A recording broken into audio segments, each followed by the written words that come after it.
মানুষ যদি দুটো গালি দেয় চুপ করে থাকে, ও তার আমল নামা নিয়ে আল্লাহর সামনে দাঁড়াবে, আর কিয়ামতের মাঠে বহু নেকি ফ্রি পাওয়া যাবে। এটা কি জানেন? অনেক নেকি বিনামূল্যে ফ্রি আসবে আমল নামায়। কেন আসবে বলি হাদিসটা।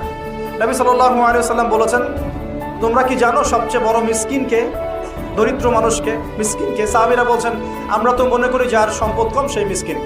নবীজি বলছেন, না, প্রকৃত মিসকিন সে ব্যক্তি নয়। প্রকৃত মিসকিন সে ব্যক্তি যে কিয়ামতের মাঠে উঠবে উহুদ পাহাড়ের সমান নেকি নিয়ে উঠবে। উহুদ পাহাড় দেখেছেন তো?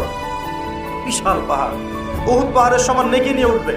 নামাজের নেকি, যাকাতের নেকি, হজের নেকি, ওমরার নেকি, বিভিন্ন নেকি।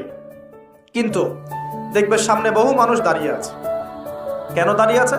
কারো কাছ থেকে টাকা নিয়েছে, টাকা শোধ করে নাই, কাউকে গালি দিয়েছে, কাউকে অন্যায়ভাবে অপবাদ দিয়েছে, কাউকে আঘাত করেছে, কারো উপর জুলুম করেছে ইত্যাদি।